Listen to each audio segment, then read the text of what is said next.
Penempatan Hoki Caraka pada pertandingan melawan Vietnam, saudara-saudara, harus dibaca secara holistik, harus dibaca sebagai bagian dari taktik dan strategi yang sengaja diterapkan oleh Sintayong secara sadar.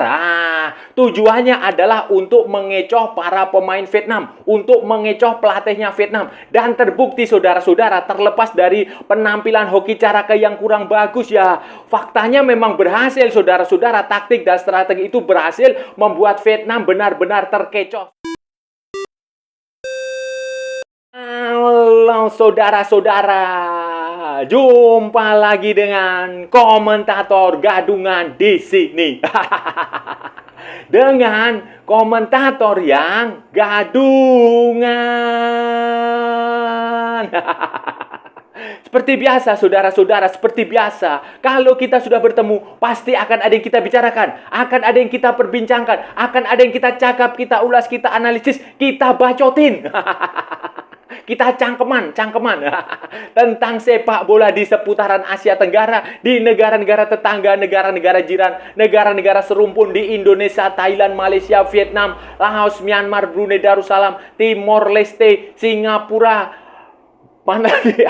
Wakanda, Konoha, negara api, negara angin, negara dongeng, dan sekitarnya. Semua akan kita bicarakan secara fair, secara jujur, secara adil, tanpa muatan politik, tanpa kebencian maupun provokasi, hanya berdasarkan fakta dan bukan klaim semata, saudara-saudara. Baik yang sudah lama maupun yang terkini. Bebas.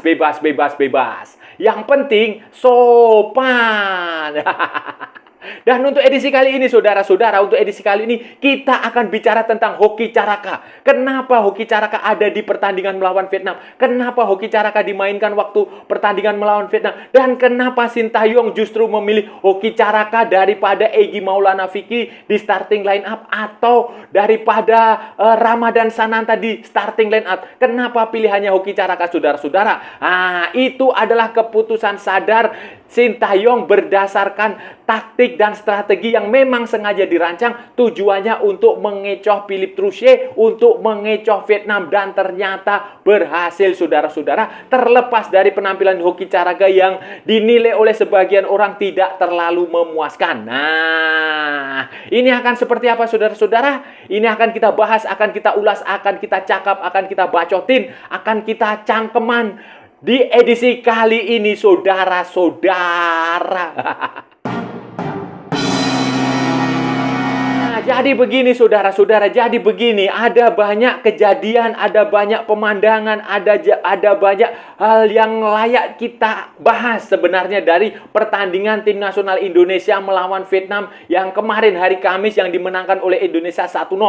Salah satu yang banyak ditanyakan kepada saya oleh para pengunjung komentator gadungan, para pengunjung channel komentator gadungan adalah Hoki Caraka. Banyak yang bertanya, kenapa bang? Kenapa bang? Kenapa bro? Kenapa mas? Kenapa pak? Kenapa om? Kenapa Hoki Caraka itu kok dimainkan di situ? Kenapa Sintayong tidak memainkan Egy Maulana Fikri dari menit pertama? Atau kenapa bukan Ramadan Sananta yang main? Kenapa justru Hoki Caraka yang ternyata bermain jelek, saudara-saudara? Menurut sebagian orang, ternyata bermain tidak bagus secara individual ya, saudara-saudara. Ya, kita bicara secara individual, bukan secara tim. Itu kenapa? Itu banyak yang bertanya kepada saya. Dan saya sudah berusaha menganalisis rekaman pertandingannya dan saya juga sudah mulai bertanya langsung kepada Sintayong.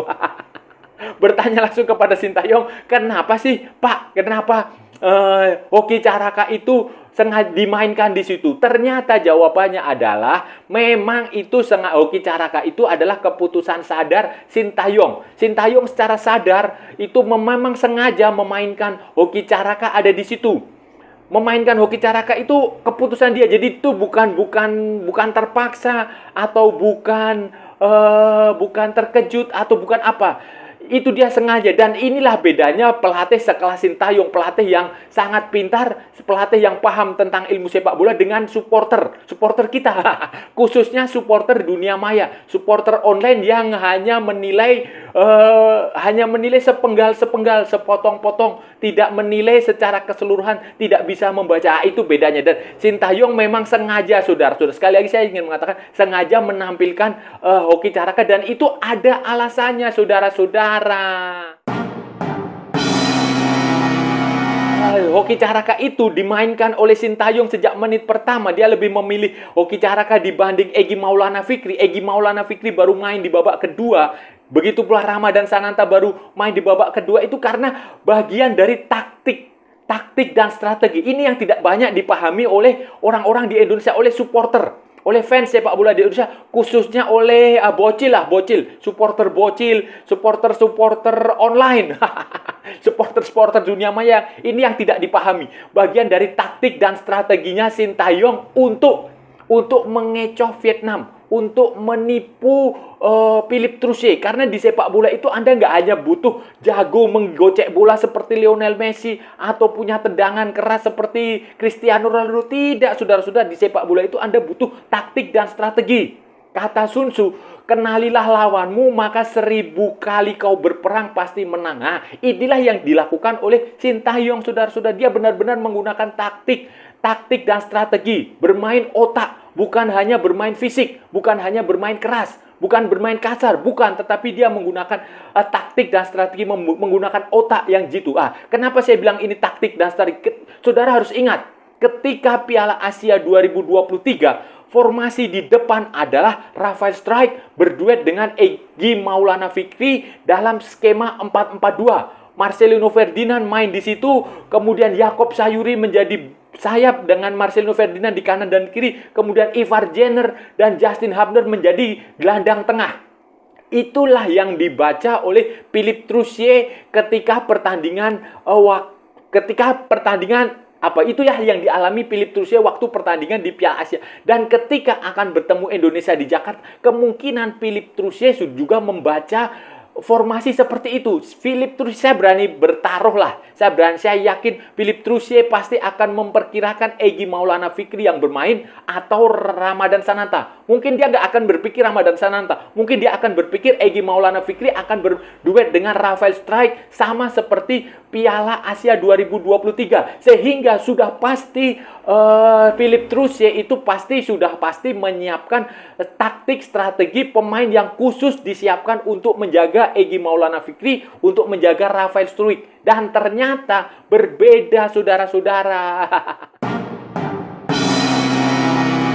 Philippe Troussier tidak menyangka kalau Sintayong berani menampilkan siapa itu? Hoki Caraka dengan formasi 3 penyerang di depan, saudara-saudara. Ini berarti kan kontra strateginya Vietnam, karena Vietnam juga bermain dengan 3 back. Bermain dengan 3 back diimbangi dengan 3 back. Berbeda dari pertandingan waktu Piala Asia. Dan ternyata, saudara-saudara, ini begini. Hasilnya itu tidak di babak pertama. Hasilnya bisa terlihat di babak kedua ketika Hoki Caraka itu diganti, saudara-saudara. Nah, di babak pertama ini Hoki Caraka itu memang tampaknya ini ya, bacaan saya ya, tampaknya Hoki Caraka memang sengaja dibiarkan untuk berlari-lari, untuk menguras tenaganya pemain Vietnam, untuk membuat pemain Vietnam stres, untuk ya pokoknya dia berlari-lari gitu aja lah.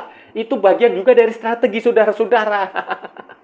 Kadang pelatih itu tidak meminta pemain untuk mencetak gol. Mencetak gol diberikan kepada pemain lain. Tetapi ada pemain lain yang bertugas untuk membuat konsentrasi pemain-pemain lawan hilang. Nah, mungkin itu adalah yang ditugaskan Sintayong kepada Hoki Caraka. Hoki Caraka diminta berlari-lari, kesulitan membuat pemain Vietnam bingung, membuat ketenaganya habis. Dan di babak kedua itulah baru istilahnya gongnya, saudara-saudara, gongnya. Jadi dipukul gong, kayak begitu. Itu apa ya? Itu pergantian pemain yang dilakukan. 3 pemain dimasukkan, itu benar-benar membuat Vietnam lebih terkejut lagi. Karena Vietnam nggak akan menyangka bahwa Sintayong akan melakukan pergantian di awal babak kedua. Biasanya ya, saudara-saudara, normalnya itu pelatih akan melakukan pergantian di pertengahan babak kedua. Tetapi Sintayong sudah melakukannya di awal babak pertama. Dan itu Hoki Caraka yang ditarik dan dimasukkan Egy Maulana Fikri. Nah, pemain Vietnam itu terkejut. Dia tadinya dengan mudah menjaga Hoki Caraka, kemudian tiba-tiba harus menjaga Egy Maulana Fikri yang lebih berpengalaman, lebih punya kemampuan, lebih punya naluri mencetak gol. Dan hasilnya yang terjadi seperti itu, lemparan ke dalam, kemudian pemain panik di tengah, di belakang, di pertahanan Vietnam, pemain Vietnam panik, bola lari ke Egy Maulana Fikri dan menjadi gol. Itu adalah bagian dari taktik dan strategi, saudara-saudara. ini saudara-saudara, saya ingin mengingatkan kepada saudara-saudara, kepada supporter, kepada fans online khususnya ya, fans online, fans dunia maya. Hoki Caraka ini masih muda, baru berapa? 19 atau 18 tahun ya, belum nyampe 20 lah. Masa depan dia itu masih panjang, masih 10 tahun, 20 tahun lagi itu masih bisa bermain saudara-saudara. Itu dia masih panjang. Jadi kalau dia bikin kesalahan saat ini dia bermain tidak bagus, ya jangan dihujat. Jangan dinyinyirin, jangan dikritik keras-keras, kasihan saudara-saudara. Kasihan mentalnya nanti dia akan Indonesia itu ke depan kalau pemain muda yang bagus-bagus baru muncul terus main jelek, dihujat, dikritik, itu nanti lama-lama Indonesia nggak punya pemain. Gak punya pemain depan, dan itu bahaya. Jadi nggak usah terlalu berlebihan memberikan beban kepada Hoki Caraka. Kalau dia nggak bisa ngegolin, dia nggak bisa mencetak gol, ya biarin aja. Itu loh, itu kan mungkin saja ada tugas khusus yang diberikan Sintayong kepada dia, gitu loh. Jadi tidak semua pemain depan penyerang itu diberi tugas khusus untuk mencetak gol. Ada kalanya pemain depan itu juga diberi tugas khusus untuk membuka ruang. Itu kayak pemain-pemain seperti si Romelu Lukaku yang badannya besar. Zlatan Ibrahimovic itu juga sering sekali diberi tugas seperti itu. Membuka ruang untuk mengecoh pertahanan lawan, untuk menarik back lawan. Padahal nanti tiba-tiba golnya datang dari second line, datang dari pemain sayap, datang dari gelandang. Kayak begitu saudara-saudara. Itu juga bagian dari tugas seorang pemain bola. Jadi penyerang itu tidak selalu harus mencetak gol. Rafael Struijk sampai sekarang belum mencetak gol, tetapi kenapa dia selalu dipasang? Kenapa? Karena dia punya kemampuan untuk membelah sisi lapangan, baik di kanan maupun di kiri. Itu yang membuat pemain bertahan lawan itu repot. Dan ketika Rafael Struijk itu bergerak liar di kanan dan kiri, itu ada celah yang bisa dimanfaatkan oleh pemain lain untuk masuk ke dalam. Itu bagian dari strategi yang sengaja diatur, disusun oleh Sintayong. Jadi Anda nggak usah meremehkan Sintayong. Dia lebih pintar dari Anda, dia lebih pintar dari kalian, dia lebih pintar dari saya, apalagi saya, gadungan. Sintayong ini saudara-saudara, Sintayong ini adalah pelatih yang berbeda dari pelatih-pelatih lokal pret kita. Berbeda dari pelatih seperti Indra Syafri atau pelatih seperti Bima Sakti, itu beda. Sintayong ini dia tidak melihat sebuah pertandingan dari satu pertandingan ke pertandingan lain, tetapi dia melihat sebagai satu kesatuan, satu turnamen. Kualifikasi Piala Dunia, dia melihat satu turnamen. Pertandingan melawan Vietnam nanti home and away, dia melihat satu turnamen. Jadi ketika dia memainkan Hoki Caraka di pertandingan di Jakarta, nanti belum tentu lagi nanti Hoki Caraka main di pertandingan di Hanoi. Itu adalah bagian dari taktik, bagian dari strategi untuk yang seperti yang saya bilang, untuk mengecoh pertahanan lawan, untuk mengecoh pelatih Vietnam, untuk mengecoh Philippe Troussier supaya dia tidak bisa menganalisis kira-kira nanti Indonesia akan main seperti apa ya. Itu tujuannya seperti itu, saudara. Dan itu ahlinya Sintayong. Sintayong itu ahli seperti itu. Beda dengan pelatih lokal pret kita. Lokal pret kita kalau sudah 4-3-3 ya sudah 4-3-3 itu terus. Pemain dia sudah suka dengan pemain A, B, C ya itu. ABC itu main terus dari awal sampai akhir. Akibatnya kan mudah sekali dibaca. Ini yang tidak dipahami oleh beberapa tapi banyak supporter online kita, netizen, supporter Indonesia yang hanya berkuar-kuar di dunia maya itu. Jadi itu yang harus dipahami. Kenapa itu penting saudara-saudara? Karena ini kan berkesinambungan satu pertandingan ke pertandingan. Saya yakin nanti waktu pertandingan di Hanoi itu pasti taktiknya berbeda lagi. Formasinya juga berbeda lagi, strateginya berbeda lagi, komposisi pemainnya itu kemungkinan juga akan berbeda lagi. Dan itu sudah dilakukan Sintayong sejak pertama kali melatih Indonesia. Dan itu membuat banyak orang itu kaget, terkejut. Tetapi kan sebagai pengamat, saudara-saudara, sebagai gadungan kita ini, kita sudah mengamati itu jauh-jauh hari. Dan kita tahu bahwa ya Sintayong itu cara mainnya begitu. Babak pertama dia akan main dengan plan A, babak kedua dia akan main dengan plan B. Babak pertama dia akan main dengan formasi A, babak kedua dia akan main dengan formasi B. Babak pertama dia akan main dengan cara A, babak kedua dia akan main dengan cara B. Babak pertama dia akan main dengan pemain A, B, C, D. Babak kedua dia akan bermain dengan E, F, G, H. Itu sudah biasa. Dan makanya saya bilang Hoki Caraka adalah bagian dari taktik dan strateginya Sintayong. Pertandingan kedua nanti saudara-saudara di Hanoi, saudara-saudara di Maidin National Stadium Hanoi tanggal 26 Maret 2024, saudara-saudara. Kemungkinan ini ya, bacaan saya, Sintayong akan bermain dengan formasi 4-4-2. Kemungkinan ya, dengan dua penyerang. Kemungkinan juga dia akan bermain dengan apa yang dia tampilkan ketika Piala Asia 2023. Itu keyakinan saya. Bacaan saya seperti itu. Kemungkinan dia akan langsung meminta para pemain Indonesia untuk menekan sejak menit pertama ketika nanti pertandingan melawan Vietnam di Hanoi. Saya nggak tahu apakah yang main nanti adalah Ragnar Uratmangun dan Tom Hai akan main atau tidak. Saya nggak tahu karena itu akan tergantung dari surat dari FIFA. Surat pengesahan pindah asosiasi dari KNVB ke PSSI. Kalau itu sudah bisa diterima, misalnya hari Senin atau hari Minggu, saudara-saudara, saya bisa pastikan Tom Hai dan Ragnar Uratmangun akan bermain. Kemungkinan dia dengan 4-4-2 itu, kemungkinan akan bermain langsung menekan. Tetapi bisa juga juga 4-3-3.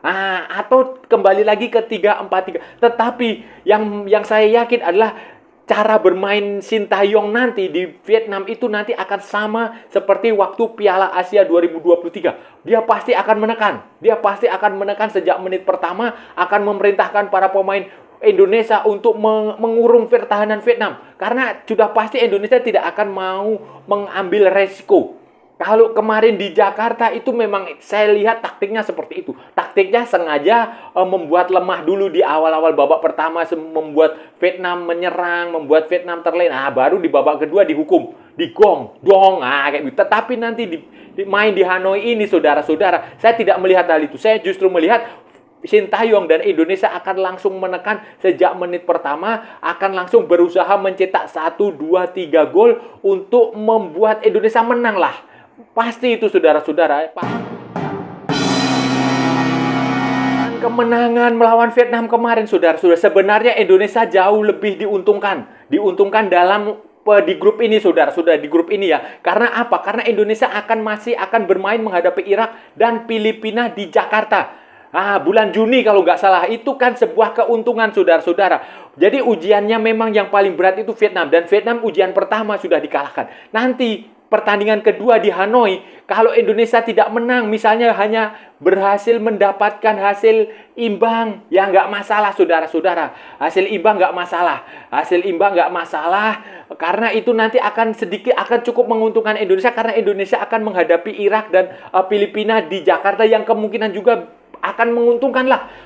Dan begini, sepanjang sejarah head to head-nya Indonesia dengan Vietnam itu, saudara-saudara, head to head-nya Indonesia dengan Vietnam itu kan Indonesia itu sudah bermain kalau nggak salah itu 48 kali dan Indonesia menang 22 kali, hanya kalah 14 kali. Walaupun pada pertandingan terakhir di Piala AFF itu, saudara-saudara, AFF 2022 ya, 2022 apa 2021 ya, itu kan Indonesia kalah waktu main di Hanoi setelah imbang di Jakarta. Tetapi itu bukan jaminan, saudara-saudara. Kalau melihat apa yang ditampilkan Indonesia kemarin di Jakarta, saya sih punya keyakinan pasukannya Sintayong ini akan kembali bisa mengalahkan Vietnam di Hanoi, saudara-saudara. Di Hanoi ya menang 1-0 aja udah cukup lah. Kita nggak usah berharap muluk-muluk bisa menang 4-0, 5-0, bullshit lah. Menang 1-0, 2-1 itu sudah cukup, saudara-saudara. Karena yang penting menang, yang penting 3 poin. Kalau kita nanti bisa menang lagi, peluang lolos ke babak berikutnya akan besar. Karena kita akan, let's say beginilah, kalau kita menjamu Filipina, kita bisa menang. Irak itu bisa menang, bisa imbang. Sementara Vietnam nanti, dia masih akan away ke Irak. Jadi ada kemungkinan dia akan kalah lagi, saudara-saudara. Saudara-saudara, itu tadi pembahasan kita hari ini, saudara-saudara.